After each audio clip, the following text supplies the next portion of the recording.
বাংলাদেশ ফুটবলের জন্য দারুণ একটা দিক। মেঘনা চাইতে বৃষ্টির মতন একটা অবস্থা।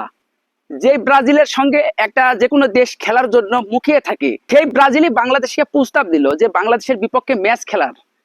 এতে বাংলাদেশ এখন একটু অসুবিধার ভিতরেও পড়েছে। ব্রাজিল সাম্প্রতিক সময়ে এশিয়াতে আসবে এবং ইন্ডিয়ার বিপক্ষে ম্যাচ খেলবে, এটা সবাই জানে। এই খবর সবাই জানতো। ইন্ডিয়া এই কারণে আসিয়ান কাপ খেলার থেকে তাদের নাম সরিয়ে নিয়েছে। এই সুযোগটা বাংলাদেশ পেয়েছে। বাংলাদেশের স্বপ্ন ছিল তারা আসিয়ান কাপেই খেলবে, আর আসিয়ান কাপে বাংলাদেশ খেলবে এটা নিশ্চিতভাবে বলা যাচ্ছে। তবে দেশের ফুটবলে মেঘনা চাইতে বৃষ্টির মতো হঠাৎ করে ব্রাজিলের প্রতিনিধি দল বাংলাদেশে আসে। তাদের মূলত তারা বাংলাদেশে এসে জাতীয় ন্যাশনাল স্টেডিয়ামে ঢোকে এবং বাংলাদেশের ন্যাশনাল স্টেডিয়ামটা তারা ঘুরে দেখার পর সবকিছু তাদের এত ভালো লেগেছে যে তারা হোম ভেন্যু হিসেবে বা কয়েকটা সেশনের অনুশীলন তারা বাংলাদেশে করতে যাচ্ছে। তো বাংলাদেশ কর্তৃপক্ষ তারা ব্রাজিল কর্তৃপক্ষদেরকে ঘুরিয়ে দেখানোর পর তারাই উল্টে প্রশ্ন করে বসে বা প্রস্তাব দিয়ে বসে যে আপনাদের সঙ্গে আমরা একটা ম্যাচ খেলবো, যেহেতু আপনাদের দেশে আমাদের প্রচুর পরিমাণ ফ্যান রয়েছে, তো আমরা আপনাদের সঙ্গে একটা ম্যাচ খেলবো, আপনারা কি বলেন। শুধু ম্যাচ খেলার প্রস্তাবই তারা দেয়নি, তার সাথে তারা তিনটি প্রশ্ন ছুড়ে দিয়েছে। তো প্রশ্ন তিনটি কি কি? প্রথম প্রশ্ন তারা দিয়েছে, ব্রাজিল যে ইন্ডিয়ার বিপক্ষে ম্যাচটা খেলে বাংলাদেশে আসবে, এই বাংলাদেশের যে বিমান খরচটা বাংলাদেশকে দিতে হবে। দ্বিতীয় প্রশ্ন হলো বাংলাদেশে এসে থাকবে এবং মানে যাবতীয় তাদের খরচ, সে খরচটাও দিতে হবে। তাছাড়া 3 নম্বর প্রশ্ন, তাদেরকে সিঙ্গাপুর পর্যন্ত বাংলাদেশের ম্যাচ খেলার শেষে তাদের সিঙ্গাপুর পর্যন্ত বিমানের টিকিট কেটে দিতে হবে বা ভাড়া দিতে হবে। এই 3টা প্রশ্ন ছুড়ে দিয়েছে। তবে এবার দেখার বিষয় বাংলাদেশ এই 3টা প্রশ্নতে রাজি হবে কি।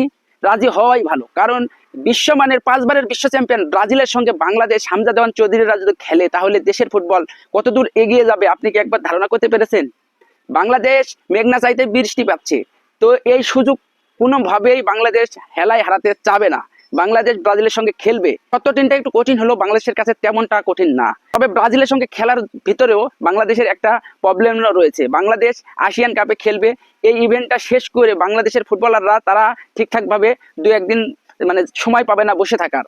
তারা এসে বাংলাদেশ ন্যাশনাল স্টেডিয়ামে 5বারের বিশ্ব চ্যাম্পিয়ন ব্রাজিলদের সঙ্গে খেলতে হবে। এছাড়াও বাংলাদেশে যেহেতু ব্রাজিলের হিউজ পরিমাণ ফ্যান পাওয়ার রয়েছে, তো গ্যালারিতে ব্রাজিলের পতাকা তো পক করে উঠবে, জার্সিও এমনকি ব্রাজিলের হতে পারে। সবকিছু মিলে বাংলাদেশ ব্রাজিল একটা ম্যাচ হবে, ইতিহাসের সেরা ম্যাচ, এটা নিশ্চিতভাবে বলা যায়। তাছাড়াও বাংলাদেশের যে গণজোয়ারটা, এই গণজোয়ার যে উঠেছে ফুটবলের হামজা দেওয়ান চৌধুরীর হাত ধরে, হামজা দেওয়ান চৌধুরী, সুমিত চুম, ফাহমিদুল ইসলাম, জায়ান আহমেদ, সবাই এখন দারুণ পারফরমেন্স হচ্ছে।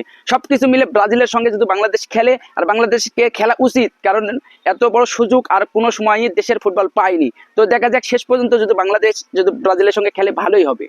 তো মেঘনা চাইতে যেহেতু বৃষ্টি এসেছে, বৃষ্টিটা লুফে নিতে হবে। তো আমার কথায় কারা কারা একমত তোমরা কমেন্টে জানিয়ে যাবে। আর এত কষ্ট করে ভিডিও করি বন্ধুরা, ভিডিওতে আপনারা লাইক করেন না, এই কারণে মনটা খুব খারাপ হয়ে যায়। তো একটা লাইক এখনই দিয়ে দেন, আর এরকম তাজা খবর পেতে চ্যানেলটি সাবস্ক্রাইব করতে একেবারেই ভুলবেন না।